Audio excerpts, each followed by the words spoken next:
Welcome again to another Come Let Us Reason Together podcast. This week, I'm excited to bring you a talk I recently gave at a church entitled The Hidden Ways the Gospels Prove Reliable. Now, in my years as an apologist, of course, I've received many objections from skeptics and unbelievers about why they should feel to doubt the gospel accounts as something true. Many people object to the idea thinking that the Gospels were somehow made up, forged, created in order to gain a following of adherents. Others, perhaps not taking that cynical a route, still doubt the Gospel accounts because they believe that they were just kind of accumulations of fantastic stories over time that grew in myth and ultimately start contradicting themselves and one another. Now, of course, there are many ways that one can approach each of these kinds of objections. We can look at the text itself. We can talk about textual criticism, where we compare different copies and manuscripts to one another. We can look at archaeological evidence and history and show how the Gospels reflect those kinds of things. We do know that the Gospels are ancient biography, but there's also some ways, like by looking at the text itself in what it says, to show that it has an internal consistency, not only with one another, but with what we've recently found out in terms of facts dealing with that time and that specific location of Judea. It's an amazing study, and I like these hidden ways that the Gospels also prove that they're reliable documents recording the history of the life, death, and resurrection of Jesus. So I hope you'll enjoy this podcast. Stay tuned for the hidden ways the Gospels prove reliable on this Come Let Us Reason Together podcast.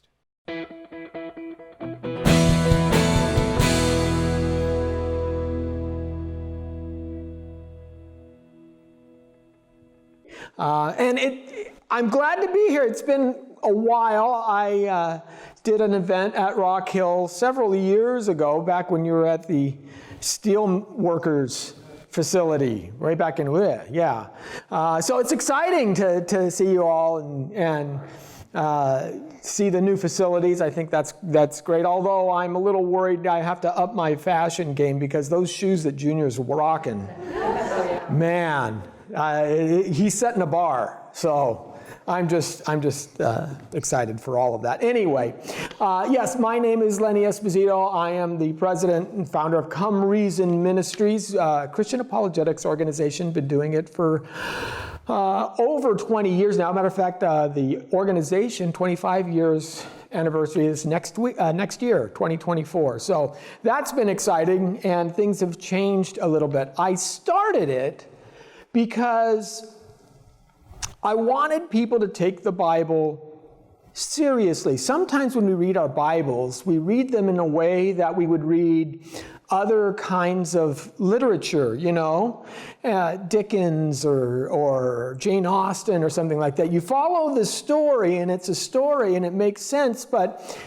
sometimes people forget that it's real, that we're talking about real lives, real history, as real as what happened, say, on the battlefield at Gettysburg, or what happened, when we talk about the 20th century. What goes through a guy's mind like Peter when he looks across and sees Jesus walking across the water, and he says, "Lord, is it you? If it's you, call me and I'll come." And Jesus says, "Come."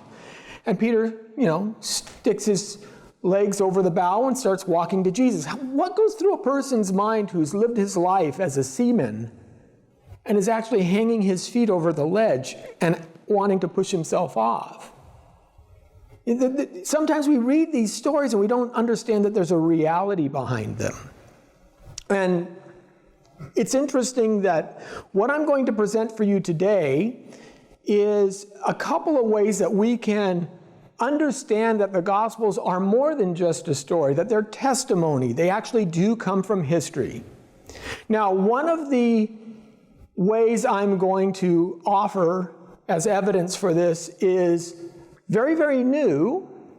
It's only been understood in the last few years because of modern technology. The other is very, very old, but it's probably not been something that you've heard.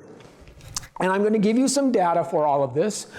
Just so you know, though, don't be scribbling like mad, because it's going to be a lot of data. So I am going to give you the slides for free, my entire presentation. You just get that QR code. I will also give it to I'll give the web link to your leaders, your group leaders, so that you can sign up, and then via email, I will send you every slide in this presentation. That way, you can just listen. Isn't that nice?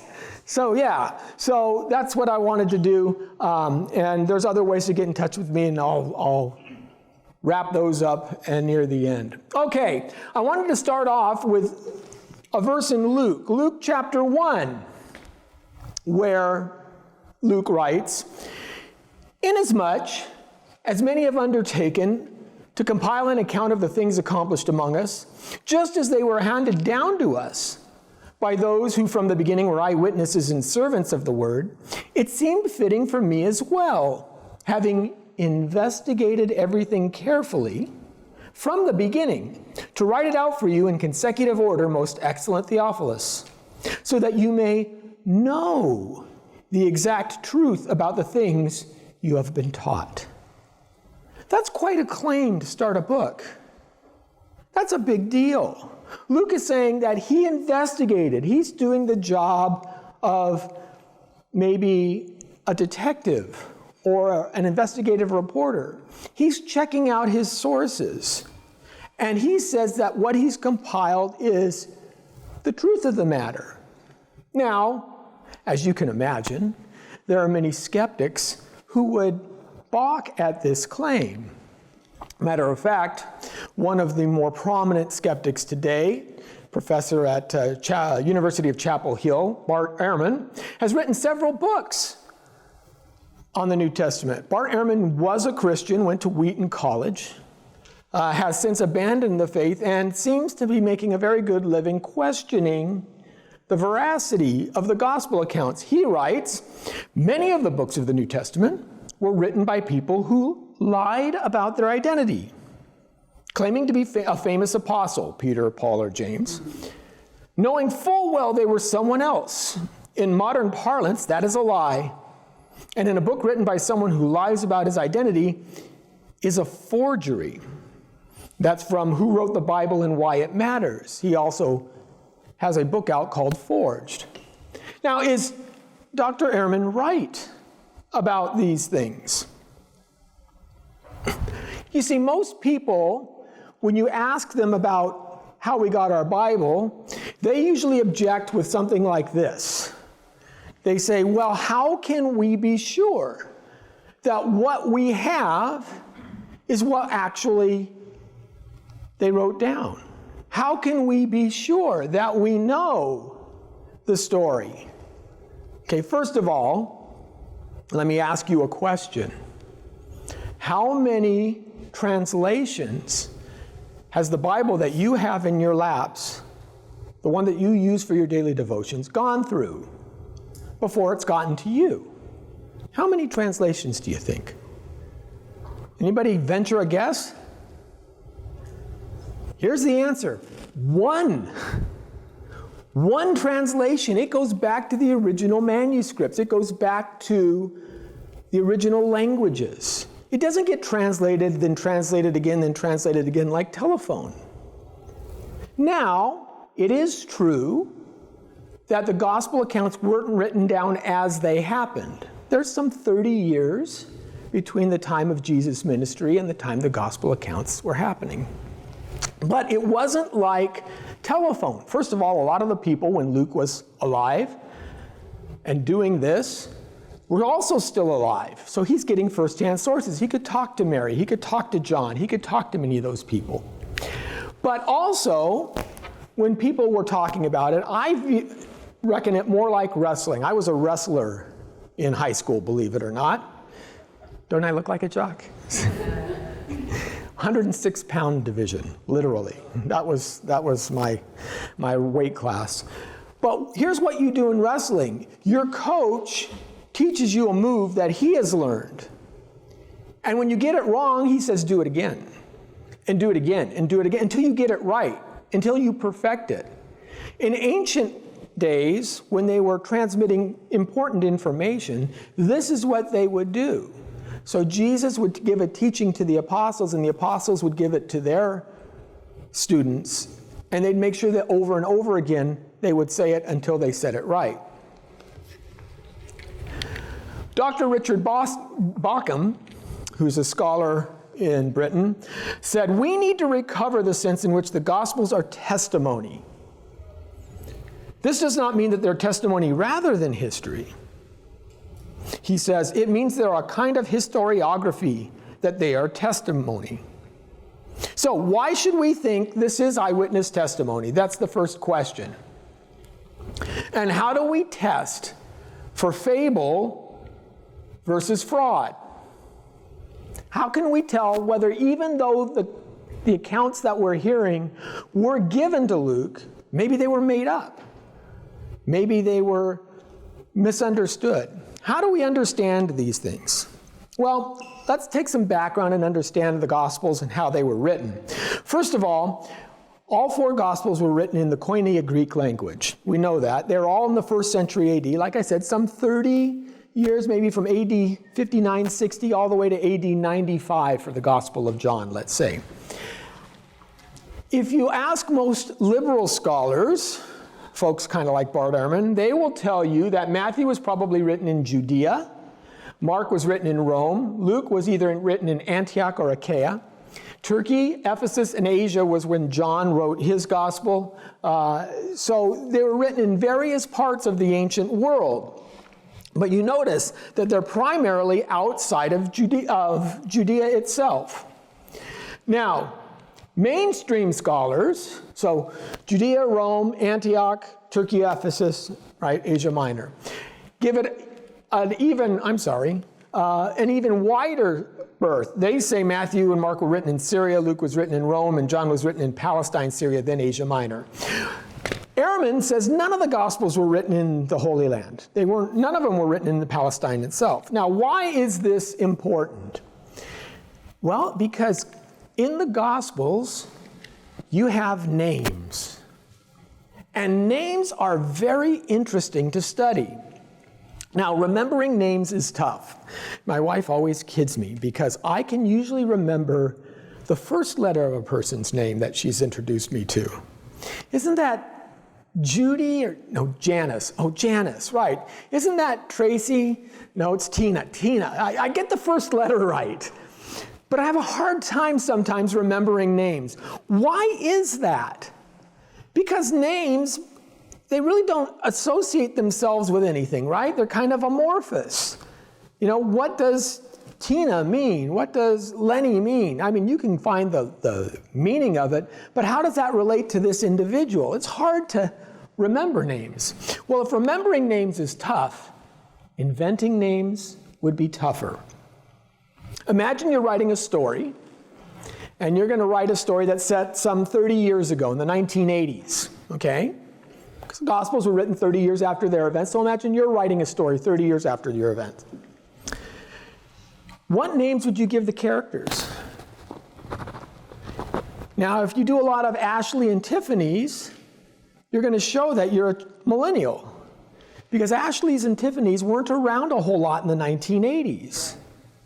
You have to choose names that were real popular in the 1960s, because those kids would be grown about 20 years old, right? And they would be the ones in the 80s. Matter of fact, there used to be a joke that there was even a book that says naming babies going beyond Jennifer and Jason, because everybody's name started with a J in the 80s. I don't know if you've noticed that, all the 50-year-old fights, there's a lot of Jasons, Jennifers, and such like that. But it's hard to get that right? It would be kind of tricky. Would it be trickier if you were writing a story about 1960s Paris? Ooh, now that's even harder, because not only do you have to get the names right, you got to know Parisian names and their popularity. Well, why do I bring this up? Because of this lady, Tal Ilian. Tal Ilian is a Hebrew scholar out of Israel, And she wrote an interesting study on the lexicon of Jewish names in late antiquity. So she went and said, I'm going to look at all the names we have from 330 BC to about 200 AD. And she used 4 primary sources. You see them here. She used the Gospels. Okay. She used the words of Josephus, his writings, which were dominant. She used bone boxes, ossuaries, which are basically coffins. By far, the most names that she found were on these bone boxes, because ossuaries were only used up until the Roman invasion in 70 AD. And then she used the Dead Sea Scrolls and various other little slips of paper that you may have found for transactions, things in archaeology. And what she was able to do is she's able to put these all into a supercomputer and tabulate the results. And what she found is that there is a frequency in names. Now, most names in the old days didn't vary as much as today. A lot of names were repetitive, okay? And what she found was this table here. She found Jacob was the #1 name that Israelites used for men, and Isabella was the #1 name for women. Oh, I'm sorry. This is popular names for 2010. I'm jumping ahead of myself. These are popular names today. So for people who are coming of age right now, people who were born in 2010, Jacob and Isabella are the top names. You see Ethan, Michael, Jaden, William, Alexander, Noah. You see those names, okay? If you look at 1980, much different. Michael, Christopher, Jason is still there, #3. Jason and Jessica. David, Melissa, James, Matthew, Joshua, John, Joseph. You get my point on the J's. But that's a different list, isn't it? You don't see an Isabella anywhere, although it was the top name in 2010. If we take 2 of these guys, well, let's just isolate them, Matthew and Heather, and we look. By rank, Matthew was 61st in 1960, 24th in 1970, #6 in 1980, 3rd in 1990, 3rd in 2000, and then 16. So Matthew's been fairly popular recently, not so much earlier. Heather, on the other hand, you could see the spike, 298, 1970s, 1980, 1906. What do you think happened that made the name Heather so popular? The older people may remember. Heather Locklear, right? Yeah.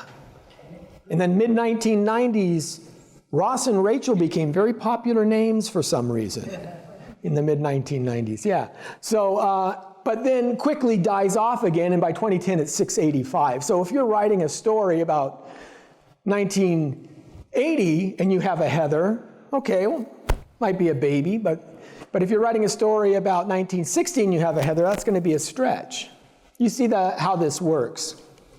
Okay, so here's Tal Ilian's top 11 male names for Jewish Palestine. Simon or Simeon was the #1, 243 mentions, 8 in the New Testament, 29 in Josephus, 59 ossuaries, and so on it goes. Joseph or Joas, Joseph was #2, Lazarus was #3, Judas, John, Jesus or Joshua, Ananias, Jonathan, Matthew or Matthias, Manian, and James and Jacob make up the end. So this is the basic structure that we see of popular names that she's compiled. Now, why is that interesting? Well, here's an interesting point. If you look at the top 2 male names in Israel, 15.6%. If you look at the Gospels themselves, the names Simon and Joseph show up 18% of the time. Not only is it the most popular name in the gospel, it's the most popular name by the same percentage as all of the popular names of Israel of that era. Wow. How do you fake that? How do you make that up? They didn't have computers in first century Palestine. The top 9 male names that she notes make up 40% of the names listed across all of the data that she had, and it made up 40% of the names listed in the Bible. She's right on the top 9 names as well. The top 2 female names, now they're It's a little bit harder with women because there are fewer of them mentioned and their names don't diverge nearly as much. Mary makes up like 25% of all the names in the biblical accounts. But still, you see the strong. Mary and Salome are 28.6 in all of Israel, 38.9 in the Bible, and the top 9 field names still show up strongly in both sides.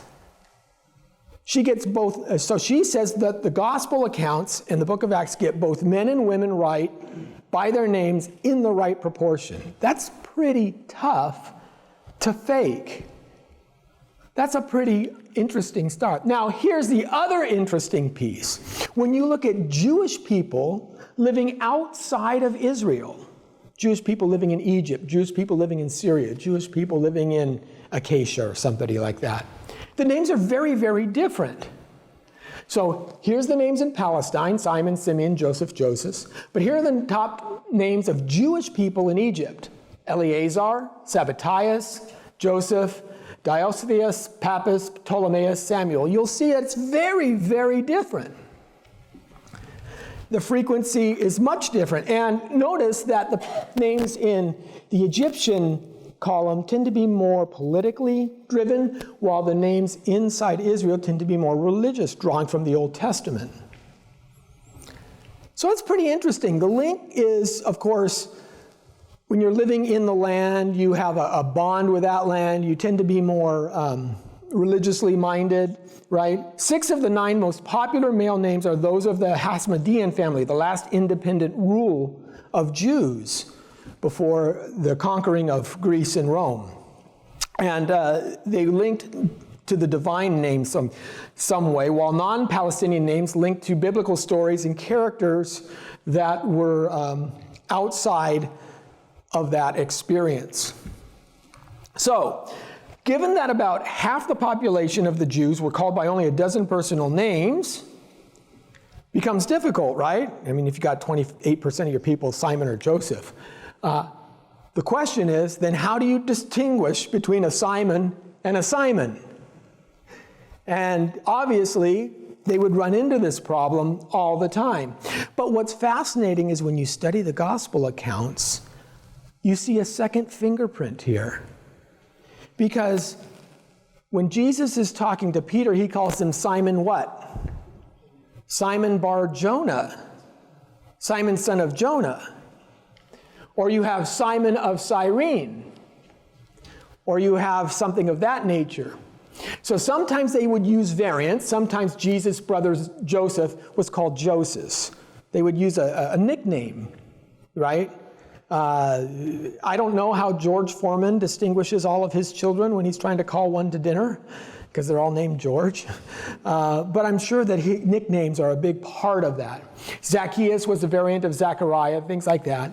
But patronymic names, John, son of Zechariah. Remember, John is a very popular name. So we have to make a distinguishing aspect.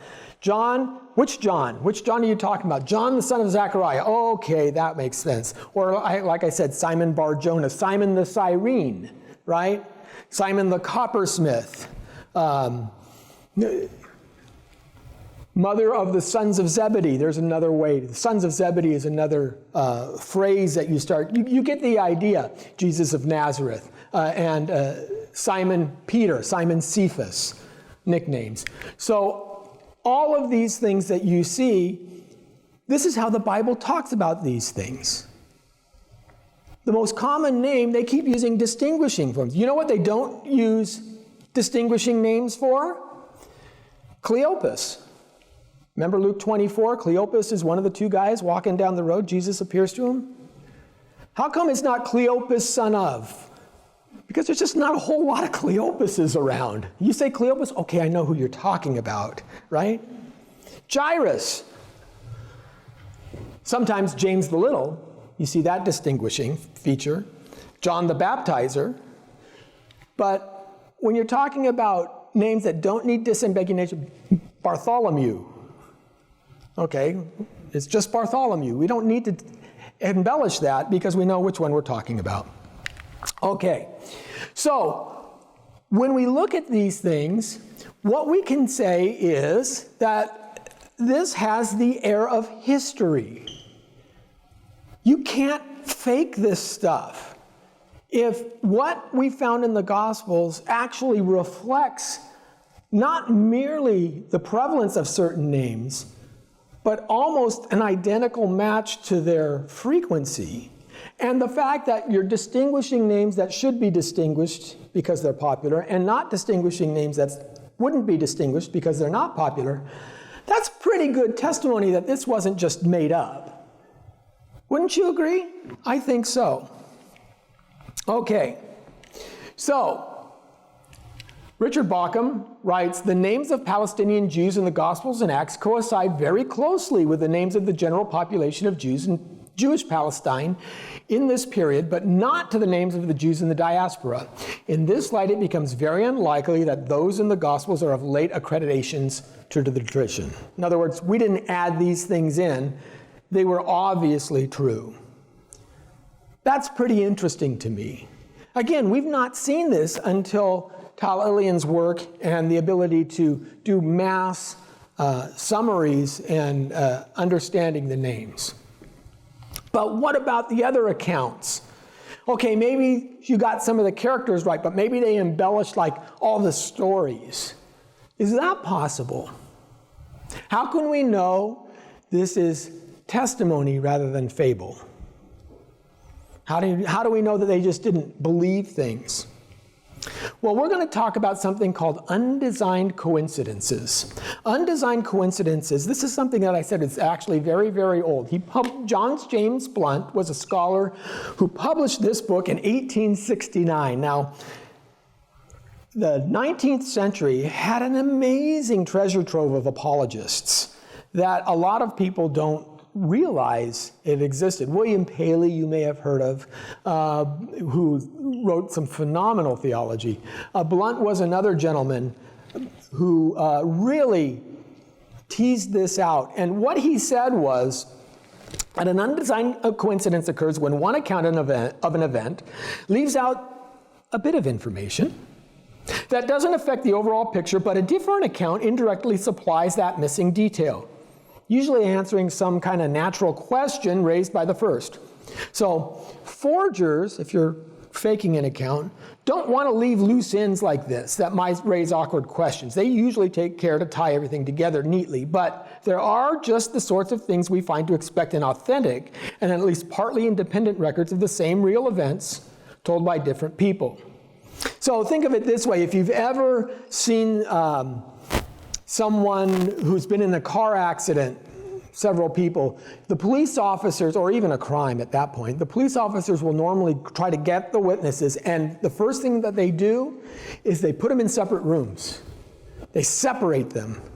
And that's really important because the investigators want to make sure that the people aren't colluding, aren't talking with each other.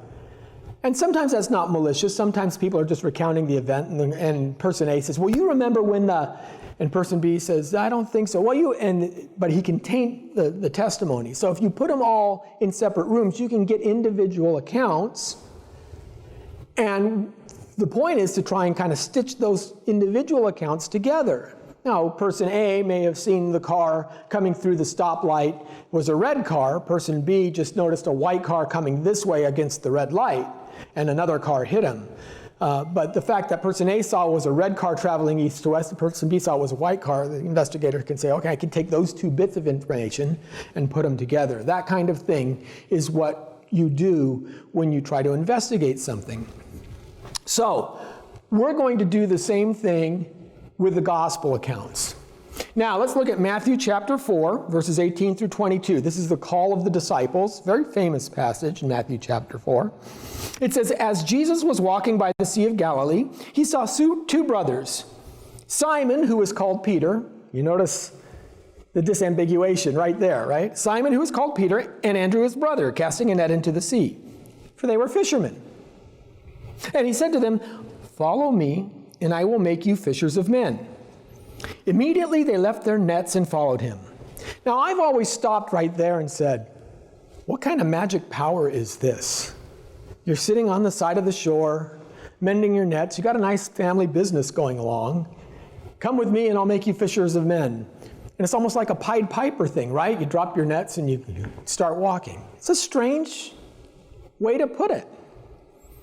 Going on from there, he saw two other brothers, James the son of Zebedee, again, disambiguation, and John his brother, in the boat with Zebedee their father, mending their nets. And he called them. Immediately they left the boat and their father and followed him. Okay, so what do we have? We have Peter and Andrew fishing. They immediately left their nets and followed him. John and James were mending their nets, and they left the boat and their father and followed him. But when we look at Luke chapter 5, we read a little something different. Luke says this, "Now it happened that while the crowd was pressing around him," that is Jesus, "and listening to the word of God, he was standing by the lake of Gennesaret. And he saw two boats lying at the edge of the lake." Jesus has an idea. "But the fishermen had got out of them and were washing their nets. And he got into one of the boats, which was Simon's. And he asked him to put out a little ways from the land. So, hey, get me out a distance so the whole crowd can hear me. He sat down and began to teach the people from the boat. When he had finished speaking, he said to Simon, 'Put out into the deep water and let down your nets for a catch.' Now Simon answered and said, 'Master, we worked hard all night and caught nothing. But I will do as you say and let down the nets.' When they had done this, they enclosed a great quantity of fish, and their nets began to break. So they signaled their partners in the other boat for them to come and help them. And when they came and filled both of the boats, so that they began to sink. But when Simon Peter saw that, he fell down at Jesus' feet, saying, 'Go away from me, Lord, for I am a sinful man.' For amazement had seized him and all of his companions because of the catch of fish which they had taken. And so also were James and John, son of Zebedee, who were partners with Simon. And Jesus said to Simon, 'Do not fear, from now on you will be catching men.' And when they had brought their boats to land, they left everything and followed him." So you notice there's some additional details in Luke. Jesus gets into Peter's boat first. They have this huge haul of fish that shouldn't happen, especially at that time of day. Their nets began to break. They had to signal their partners to come. Who was Peter and Andrew's partners? James and John, it tells us in verse 7. They signaled their partners in the other boat to come, right? And verse 10, and also were James and John, son of Zebedee, who were partners with Simon. So all four of these guys are seeing this miracle.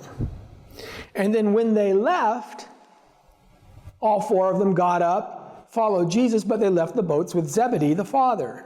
Here, you can still manage the business, take care of it.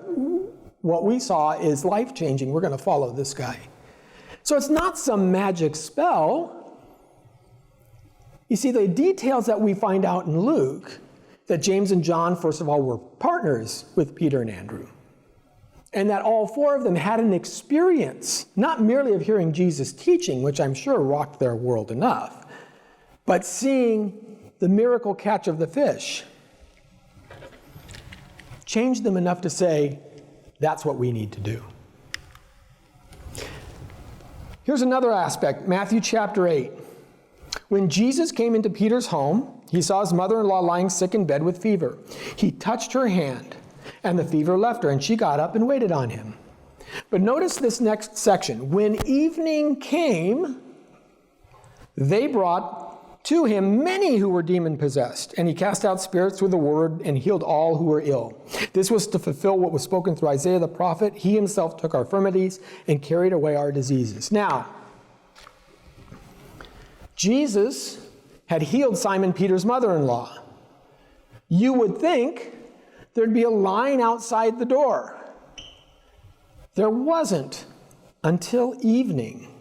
Every other time we read about this, Jesus could hardly move sometimes because of the number of people who wanted to be healed. Remember the story of the paralytic. They had to let him down through the roof because they couldn't even get in the front door. Why until evening came? Isn't that strange?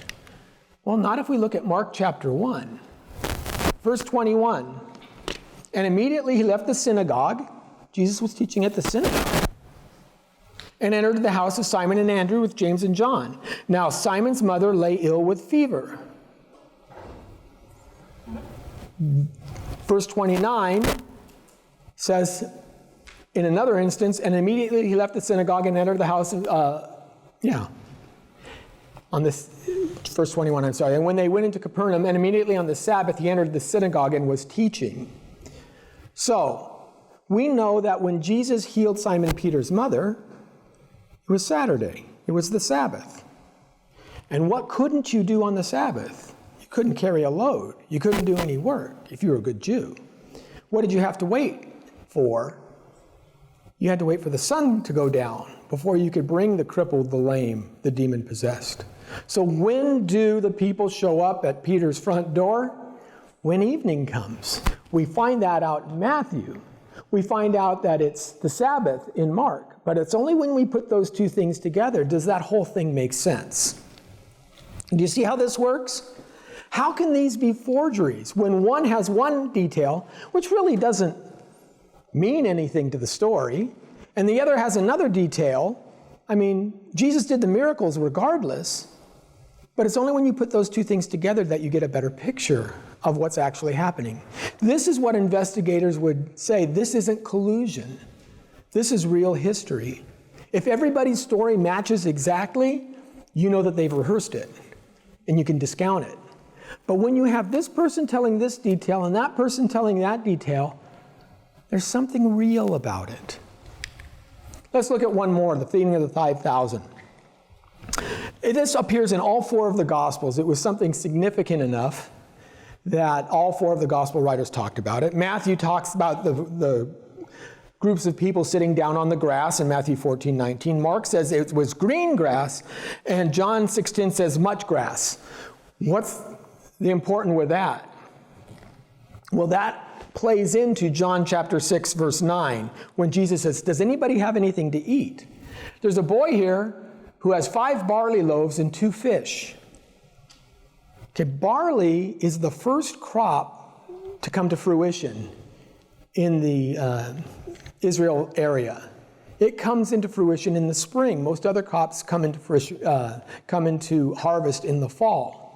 We know that it was spring because the grass that they're sitting on was much grass, much green grass, much like our California spring today, right? We have the super bloom. We talk about it. You can't turn around without, hitting a wildflower. That's what they were experiencing. These guys mention the grass, that it's springtime.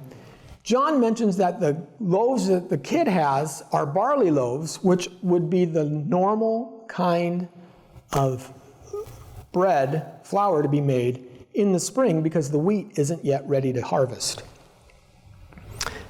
And we see this again and again. When Jesus crosses the Sea of Galilee, he says he goes into a deserted place, right? Matthew, Mark, and Luke. Luke said he withdrew privately to a town called Bethsaida. And John writes this, John chapter 6, verse 4. Now in the Passover, the feast of the Jews was near. Therefore Jesus, lifting up his eyes and seeing a large crowd were coming to him, said to Philip, where are we to buy bread that these may eat? He was saying this to test him, for he himself knew what he was intending to do. Why would he ask Philip of all people? Usually when I read my Bible and I come across a detail like this, he said to Philip. That's my first question is, why pick on Philip? How come he didn't ask all of the disciples? Hey, right? If 2 heads are better than 1, then 12 have got to be better still. Anybody, do you know? But he asks Philip specifically. Well, John chapter 1, verse 44 tells us. Turns out that Philip was from Bethsaida. We were on his home turf. So Jesus is going to ask the guy, hey, Phil, you grew up here. You know any good restaurants?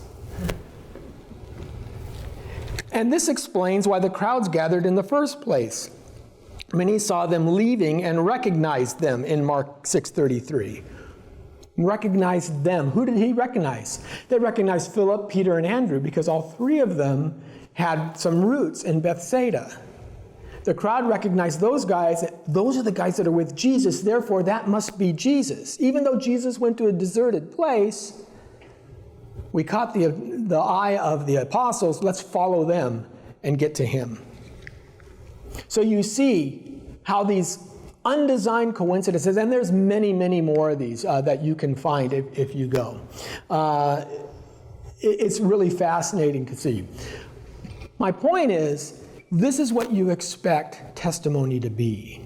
This is how investigators, lawyers, others would look for testimony. Now, these are just two aspects of the reliability of the Gospels. There's many more. From the number of copies we have, we can talk about the textual variants and things like that, to the names and the archaeological data that continue to be shown true when we find wording and things like that on stones that had previously been dismissed as fable. And then archaeologists' spades turn it up, and it turns out the Gospels are right. But these two should at least give you a good taste of what we're talking about when we say that the Gospels do prove reliable. And there's so many lines of evidence. But I hope that it will at least excite you in your biblical reading to find out just how deep and just how precise God's Word can be historically. It's like reading a newspaper from, the Jerusalem Times of AD 30. It's an amazing thing to do, and I've always had a good time with it. Thank you, and I'll open it up for questions.